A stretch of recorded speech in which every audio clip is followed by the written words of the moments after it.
ladies and gentlemen, friends, it's such a great honor for me to introduce President Prabowo Subianto of the Republic of Indonesia.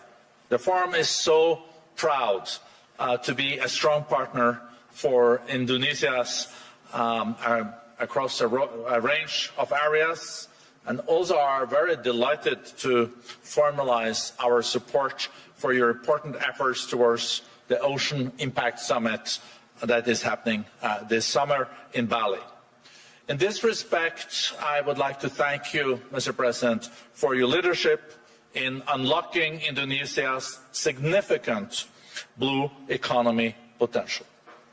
Indonesia, with a population of over 280 million, the largest in Southeast Asia and the world's fourth largest, is on a real growth path.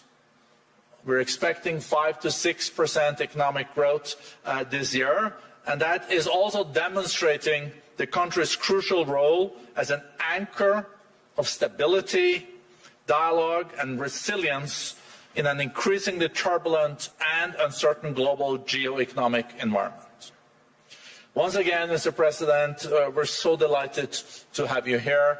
Thank you for your leadership, and we're looking forward to seeing you also at the Ocean Impact Summit later this year. Welcome, Mr. President.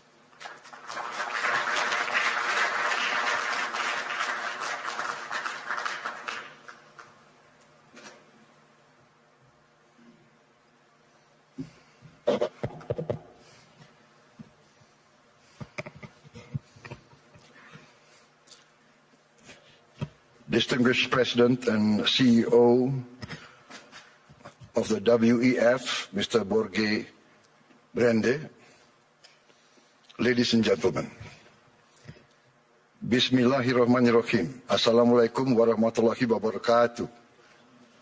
Shalom, Salve, Om Swastiastu. Ladies and gentlemen, we gather here in Davos at a time of great uncertainty, a time when wars continue to break out, a time when trust between nations, between institutions, between peoples is fragile. History teaches us peace and stability are our most valuable assets. Peace and stability are the ultimate prerequisites for growth and prosperity. There will be no prosperity without peace. Excellencies, distinguished delegates, the IMF recently described Indonesia as, I quote, a global bright spot with strong economic growth amid a challenging external environment. While the world had faced tightening financial conditions, trade tensions, and political uncertainty, Indonesia continues to grow. Indonesia's economy grew by more than 5% every year over the last decade. And I'm confident that this year, our growth will be higher. Our inflation remains at around 2%. Our government deficit is now kept below 3% of our GDP. International institutions did not praise us because of unfounded optimism. They did so because of evidence. They recognize that Indonesia's economy is resilient. Our policies have been and will always be well calibrated. Peace and stability in Indonesia over the years did not happen by chance. Peace and stability in my country did not happen by luck. It happened because we, Indonesia, have and will always continue to choose unity over fragmentation, friendship and collaboration over confrontation, and always friendship over enmity. Our credibility, hard-earned over many years, has been protected. Credibility once lost is very expensive to regain. Indonesia, in our history, has never once defaulted on our payments of our debt. Not once. Succeeding regimes always pay the debts of the preceding regime. Presidents, successive presidents will always honor the debts of the previous administration.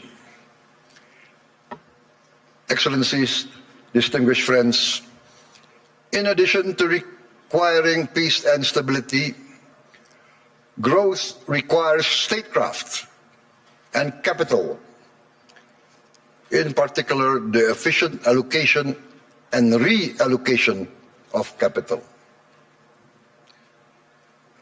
That is why last February we established our sovereign wealth fund, Danantara Indonesia. Danantara means the energy to power the future of Indonesia. Danantara is a sovereign wealth fund with $1 trillion in assets under management. With Danantara, I can stand here in front of you as an equal partner. Indonesia is now not only a land of peace and stability. Indonesia now is more and more the land of opportunity. Once again, I mentioned that I am convinced that our growth, the growth of our economy will be significantly surprising to many in the world. With Danantara, Indonesia is now able to be your partners. We will co-invest and grow with you. Danantara is established to finance and co-finance the industries of the future. We are determined to industrialize our country in a significant way. The industries of the future must be executed well and wisely. That is why we built Danantara with strong oversight and institutional responsibility. And we try to find the best executives to direct the leadership of Danantara. Danantara now manages 1,044 state-owned enterprises. We are going to bring this down to around at most 300. We will rationalize, we will get rid of inefficiency. We want the best governance and the best management under international standards. I have allowed Danantara to recruit expatriates, foreign citizens, to be able to lead these companies. We want the best brains and the best minds in the world. This is, in fact, how we run Indonesia now. From our social programs to our efforts to downstream our natural resources, to our efforts to reach self-sufficiency in food and energy. All are now accompanied by strong oversight and capable leaders. In the first 2 months of my administration, we carried out a vigorous efficiency program. We saved $18 billion by stopping inefficient and dubious programs from our budget, and redirected these funds to projects that directly improve livelihoods and impact all of society. As a result, on January 6, 2025, we started our free nutritious meals program for pregnant and lactating mothers, infants, and all Indonesian children. On our first day, we started with 190 kitchens, serving 570,000 people per day. 570,000 meals per day. Today, in 1 year, we have achieved 21,102 kitchens serving nationwide. As of last night, we are producing 59.8 million meals for 59.8 million children, mothers, and elderly living alone. They receive these meals every day. To put this into context, in about a month's time, we will surpass McDonald's, 68 million meals a day.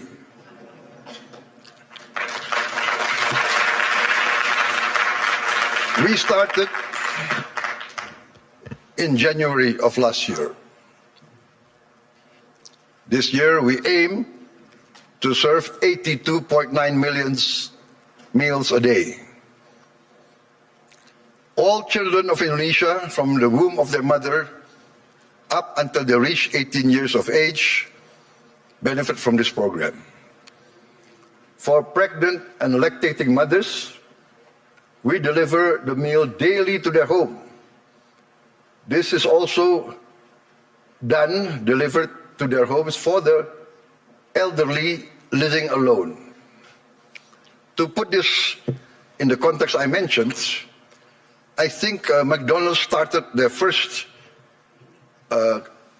kitchen in 1940. To reach 68 million, it took them 55 decades more. We will reach 82.9, I hope, by the end of December 2026. But my people say, no, sir, we will reach 82.9 before December. So hopefully we will achieve this. In addition to strengthening our children, our free meals strengthens our economy. More than 61,000 micro, small, and medium enterprises and cooperatives are now a part of this supply chain. We are creating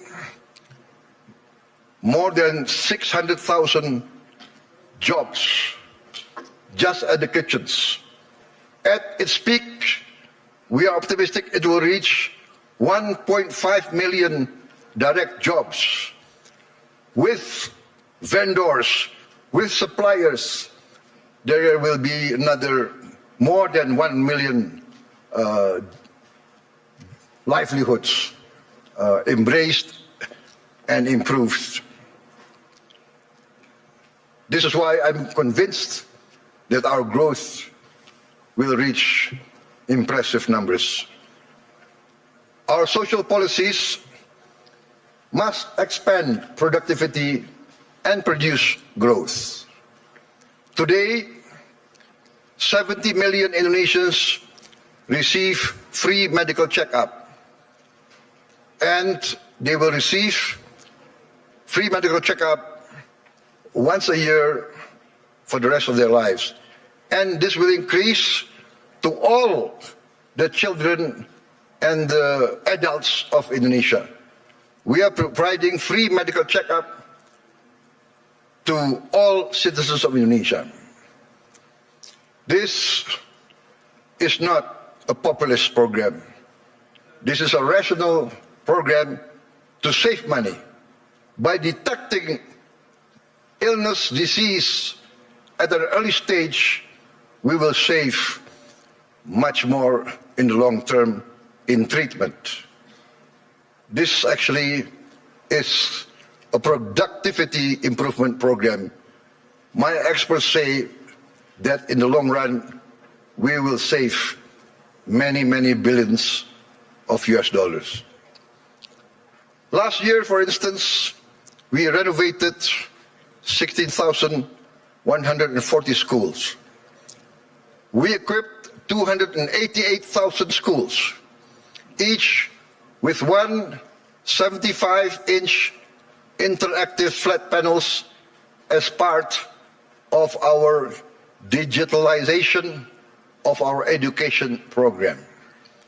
Next year, in this coming year, 2026, we will add another 1 million of these interactive smart panels so that every school will have at least 3 to 4 classrooms with these panels.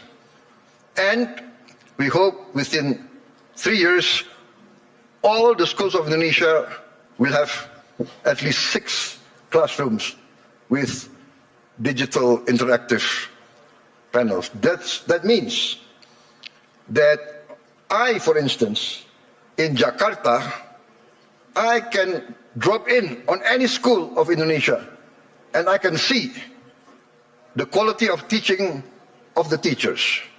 I can see the reaction of the children.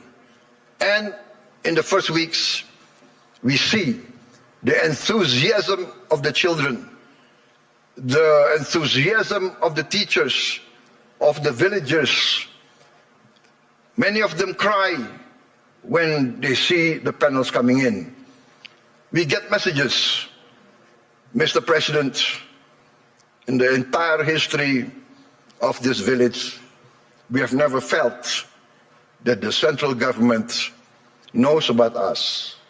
This is the first time we feel that the central government cares about us and is now in our village, is now helping to teach our children.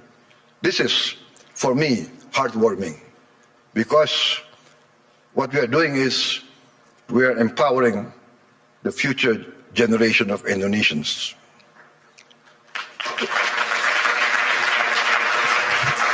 Why does this matter to global investors gathering here at the World Economic Forum?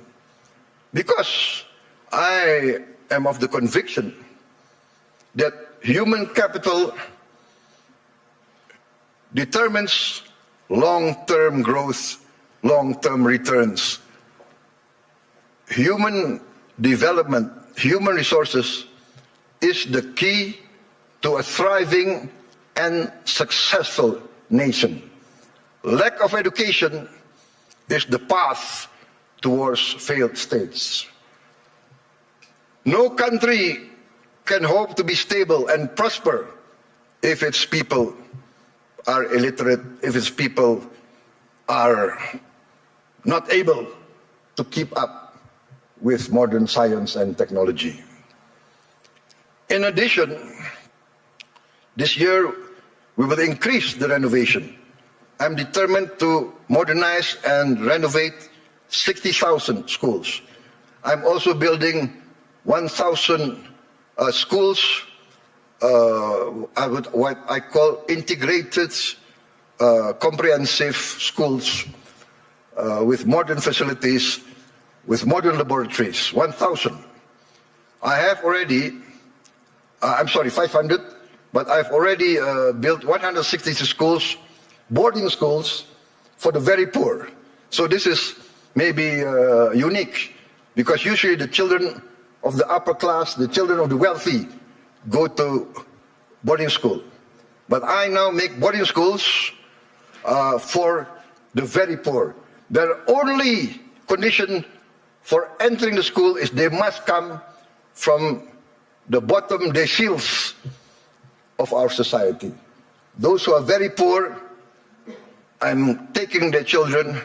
I want to cut the chain of poverty. Usually in countries like my countries of the global south, countries of the third world, countries coming out of hundreds of years of colonialism, usually the son of a poor peasant will be a poor peasant. The son of a garbage collector will be a garbage collector. The son of a street hawker will be a street hawker. The son of a day laborer in the harbor will also be a day laborer in the harbor. This is what we call in the global south the circle of poverty. I'm determined to break the circle. I'm determined that the son of the poorest should not be poor. They must be given equal opportunity. And that's why I've already built 166, and I will build total 500 of these boarding schools. And another 500 not boarding schools, but centers of excellence to boost the other children who are brighter. Also, I've started 20 new boarding schools for the academically gifted. I'm also building 10 new universities, and I'm discussing and negotiating with the best universities of Europe, United Kingdom, and North America to twin them and to produce universities and campus of international standard. In addition, we are now in the process of building 83,000 cooperatives with 83,000 warehouses, 83,000 cold storage, 83,000 mini markets, 83,000 village drugstores selling generic medicine, and all subsidized goods direct to the villagers without intervention from too many middlemen. We are also going to modernize what we call the new fishing villages. We will build at least 1,000 this year, but we actually want to allocate funds for 5,000 villages. Each village will have 2,000 fishermen. We hope to impact 10 million fishermen with their wives and their children. This will impact at least 40 million Indonesians. We have started a pilot project in Biak, in Papua, and the result is very heartening. The average increase in their livelihood is 60% increase in their annual livelihood. Why? Because before, to get ice was impossible for them. There was no ice-making factory near their villages. To get diesel very far, we will build diesel stations in every village. They will have access very easy. Ladies and gentlemen, let me say this clearly. There is no investment climate without the certainty of equitable rule of law. Nobody will come in to invest in a country that is lawless or of dubious legal tradition. I am determined under my administration to ensure the rule of law. The rule of law must prevail over any vested interests. In 2025, Indonesia, as I promised, we will confront, and we have confronted corruption directly, firmly, and openly. As any person dealing with an illness, with a disease, we must have the courage to acknowledge the illness and disease that we suffer. We are determined directly to fight against this corruption. It's challenging. Not many people believe we can do it, but we have no choice. I have no choice. I have been inaugurated, I have been sworn in to uphold the Constitution and the rule of law. In my first weeks in government, we uncovered massive abuse in fuel and crude oil governance. In all sectors of the economy, we found illegality, illegal practices. In my first year of administration, we have already confiscated 4 million hectares of illegal plantations and illegal mines. It is amazing. I call this not free enterprise. I call this not the free market. I called it openly greedonomics, the economics of greed, the economics of rapacious practices.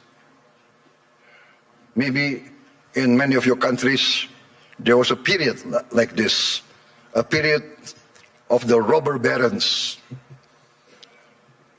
I have confiscated 4 million hectares, but 2 days ago, I led a cabinet meeting by Zoom from London, and we decided to confiscate or to revoke the licenses of 28 corporations which had licenses over 1.01 million hectares. I revoked because we found them violating laws. They were building plantations on protected forests. This is a flagrant undermining of the rule of law. Perhaps these rapacious so-called entrepreneurs feel that they need not recognize the sovereignty of the Indonesian government. Or perhaps they feel they can buy all Indonesian government officials. I have reports that some of these people in their meetings say, oh, it's okay, there is no government official that cannot be bought. Well, I challenge them to try to buy officials for my administration. They will come to find themselves a big surprise. Combined with the 4 million hectares of illegal plantations already confiscated, we have, in fact, enacted the boldest, the most daring forest law enforcement effort in the history of Indonesia. We have closed, up to now, 1,000 illegal mines. But my staff, my people report to me, sir, there is at least another 1,000 or more. There could be as many as 666 corporations that violate the law. So I say, what can we do? We can only have the courage to enforce the law. There can be no compromise. There can be no turning back. My people demand this, and we are determined to serve our people in honesty. We are determined, I am determined to uphold my oath, defend the Constitution of my country, enforce the law of the land. You might not have heard our story because we are people who do not like to be flamboyant. We are low-key. We tend to be below the radar. But we are very determined in our effort to keep up with the rest of the world. You might not have heard this story, but extreme poverty in Indonesia fell to its lowest level in history. I'm determined in the next 4 years we will eradicate extreme poverty and we will bring down poverty as a whole. That is my mission in my life. That is my mission in the remaining years of my life. There is nothing more honorable. There is nothing more satisfying than bringing down poverty and bringing down, eradicating hunger. There is a saying I learned from my elders. One of my elders, very wise man, very honest political leader, he told me, Prabowo, the duty of a leader is very simple. The leader of this country, if you want to be leader of the country, you must work so that the poor and the weak can smile and can laugh. Very simple. What does that mean?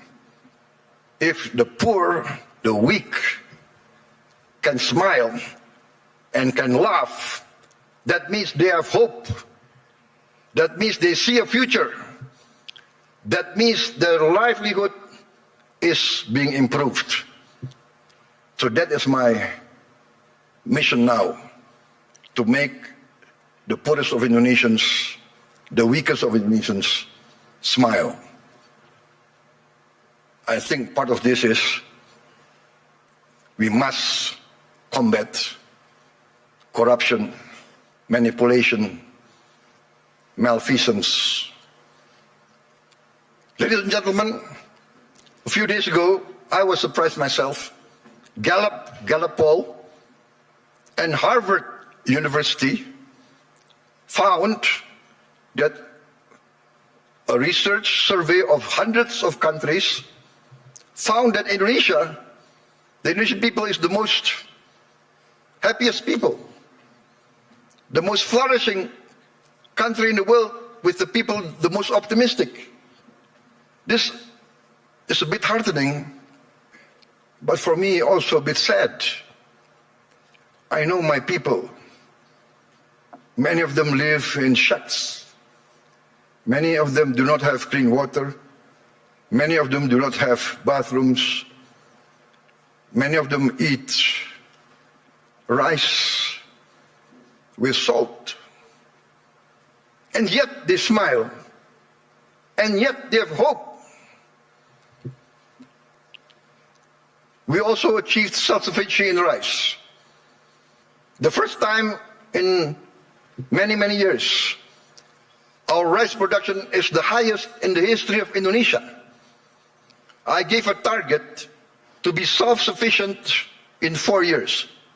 I gave a target to my team. They did it within 1 year. I am convinced in the next 4 years, we will be self-sufficient in the other food products. corn, sugar, protein.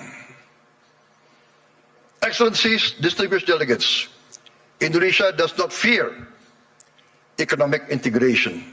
We are a trading nation for hundreds of years. We conclude now trade agreements not because it is fashionable, but we consider it necessary. We believe in the concept of win-win. Last year we signed free trade agreements and comprehensive economic partnership agreements with Europe, with the EU, Canada, Peru, Eurasia. I have just visited the United Kingdom to sign our new strategic partnership. Also an economic growth agreement. And we hope next year we can conclude a comprehensive economic partnership agreement with the United Kingdom. This is part of our strategy to deepen productivity, reduce barriers, unlock private sector growth for Indonesia, ASEAN, and the Global South.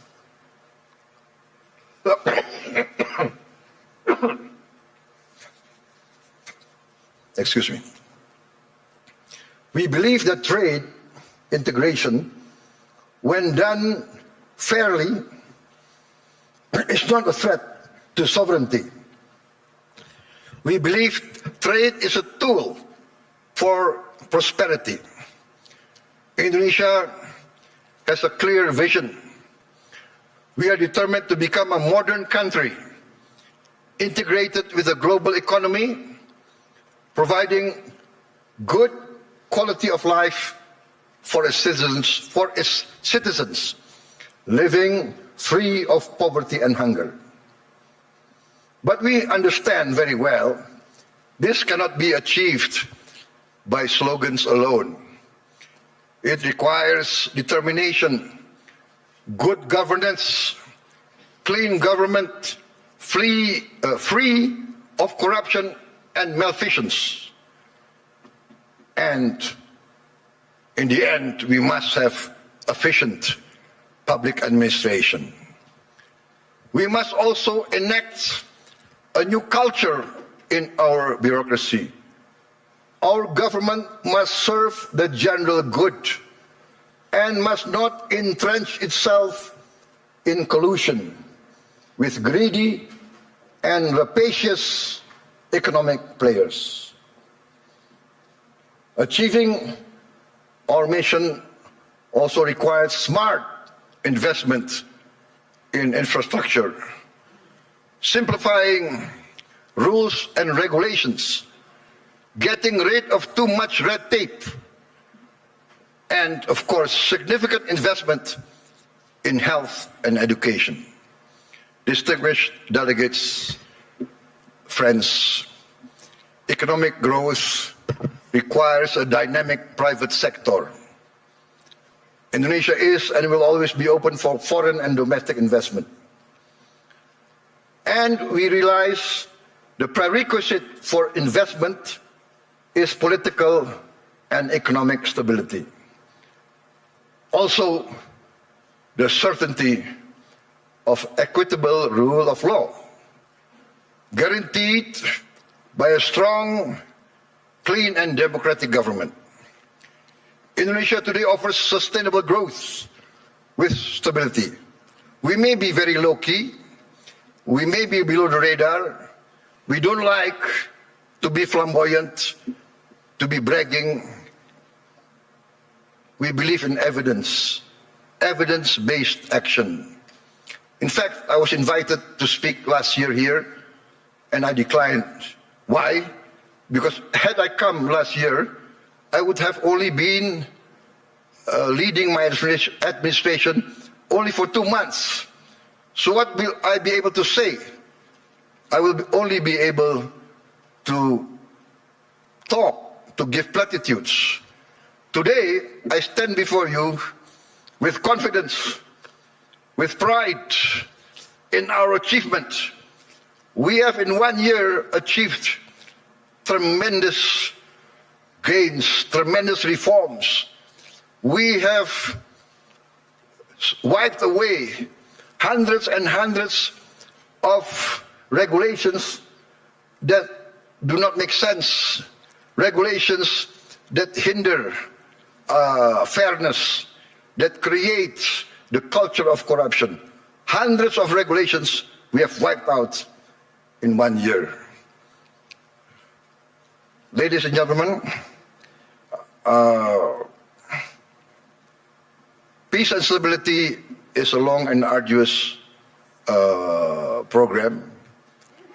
But if you want to take something from my talk today, maybe it should be this. Indonesia chooses peace over chaos. We want to be a friend to all, an enemy to none. 1,000 friends too few for us, one enemy too many.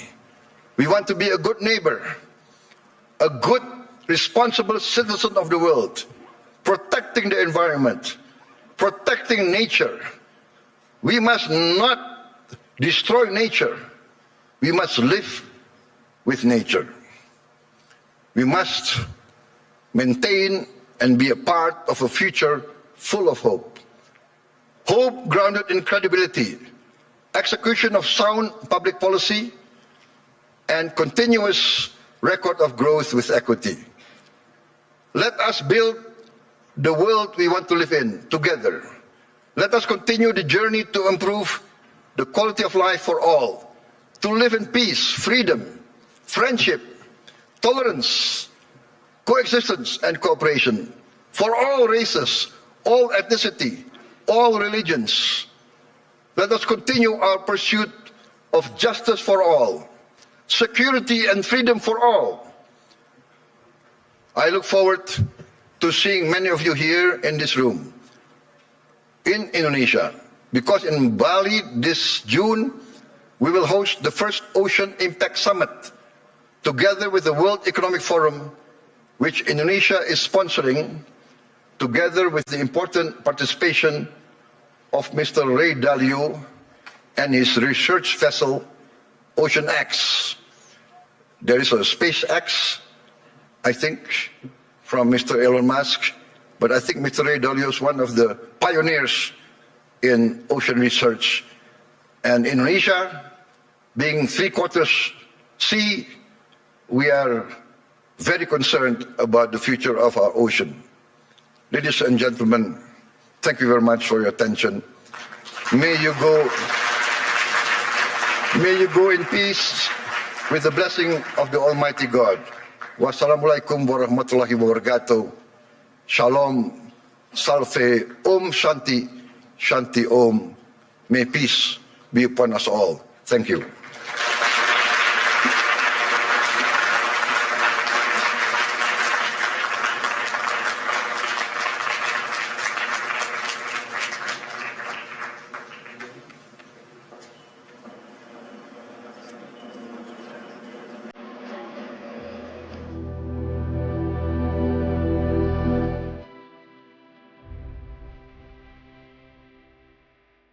Karunia yang diberikan oleh Yang Maha Kuasa kepada kita sungguh sangat besar dan sungguh sangat beragam. Namun, tengah segala karunia tersebut, kita pun harus berani untuk menjadi bangsa yang berani, bangsa yang tidak takut tantangan, bangsa yang tidak takut rintangan, bangsa yang tidak takut ancaman.